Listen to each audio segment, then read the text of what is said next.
તો જો આ નવા વર્ષની શરૂઆતમાં તમારે મહાદેવને પ્રસન્ન કરવા હોય તો ચોક્કસપણે તમારે અમુક નિયમો અથવા તો અમુક બાબતોનું ધ્યાન રાખવું જોઈએ.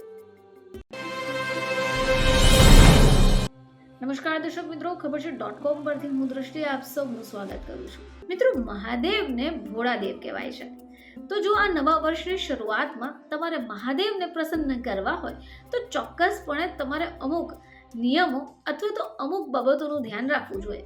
હવે વર્ષની શરૂઆત જો સારી રીતે કરવી હોય તો તમારે ભગવાન શિવની પૂજન કરવી જોઈએ. 2024ના પહેલા જ દિવસે સોમવારનો વાર આવે છે. આ દિવસે ભગવાન શિવની જો પૂજા અર્ચના કરાય તો ચોક્કસપણે તમને આશીર્વાદ મળી જાય. હવે પોતાની રાશિ પ્રમાણે જો આ ઉપાય કરવામાં આવે તો ચોક્કસપણે ફાયદો થઈ શકે.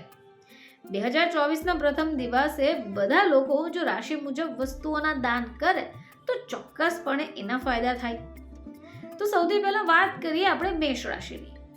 તો વજનના 10મા ભાગ જેટલા ઘઉંનું દાન કરી હનુમાનજીને મીઠા પાન અર્પણ કરવા જોઈએ, જેનાથી મહાદેવ પ્રસન્ન થશે. આ સિવાય વૃષભ રાશિ, તો શિવજીને સફેદ ચોખા અર્પણ કરવા જોઈએ. મિથુન રાશિ વ્યક્તિએ ગાયને પાલક અથવા ઘાસ અર્પણ કરી શકાય. આ સાથે ભગવાન ગણેશજીની પૂજા પણ કરવી જોઈએ. જેમની રાશિ કર્ક આવતી હોય તેમણે ગરીબ, અનાથ અથવા તો ભૂખા બાળકોને દૂધ પીવડાવવું જોઈએ અને આ સાથે ભગવાન શિવની પણ પૂજા કરવી જોઈએ. હવે જેમની રાશિ સિંહ રાશિ છે, સિંહ રાશિના વ્યક્તિએ ગોળનું દાન કરવું જોઈએ. આદિત્ય હૃદય સ્ત્રોતનો પણ પાઠ કરવો જોઈએ.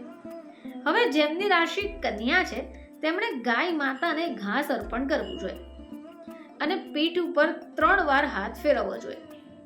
આ સાથે ભગવાન ગણેશની પણ પૂજા કરવી જોઈએ. એ સિવાય તુલા રાશિ, તો નજીકના લક્ષ્મી માતાના મંદિરમાં અત્તર, સુગંધિત ધૂપ અને સાવરણીનું દાન કરવું જોઈએ. હવે જેમની વૃશ્ચિક રાશિ હોય તેમણે ભગવાન શિવને દૂધ અને દહીં અર્પણ કરવું જોઈએ. 3 મુખી રુદ્રાક્ષને ધારણ કરવું જોઈએ, જેનાથી દરેક ઈચ્છા પૂર્ણ થશે. હવે વાત કરીએ ધન રાશિની. તો પીપળના ઝાડને કેસરવાળું જળને અર્પણ કરવું જોઈએ. પીળો દોરો બાંધીને તમારી ઈચ્છા જણાવવી જોઈએ, જેનાથી ઈચ્છા પૂરી થશે.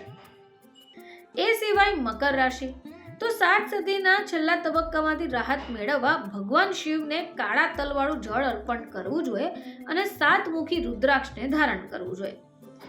કુંભ રાશિની, તો કુંભ રાશિએ ભગવાન શિવને તલ અને મધવાળું દૂધ ચઢાવવું જોઈએ, જેનાથી બધી જ સમસ્યાઓ દૂર થઈ જાય. એ સિવાય મીન રાશિ, તો સાડા સતીના પ્રથમ ચરણમાંથી જો મુક્તિ મેળવવી હોય તો ભગવાન શિવજીને કેસરવાળું જળ અર્પણ કરવું જોઈએ. રાહુદેવના આશીર્વાદ માટે ભગવાન શિવને જવ અને કબૂતરોને બાજરી અર્પણ કરવી જોઈએ. તો મિત્રો, જો રાશિ પ્રમાણે આપણે પૂજા પાઠ અથવા દાન કરીએ તો ચોક્કસપણે આપણને આ વર્ષ 2024માં રાહત મળી શકે. ફરીથી તમારી સમક્ષ હાજર થઈશું. ત્યાં સુધી જોતા રહેજો ખબર છે .com.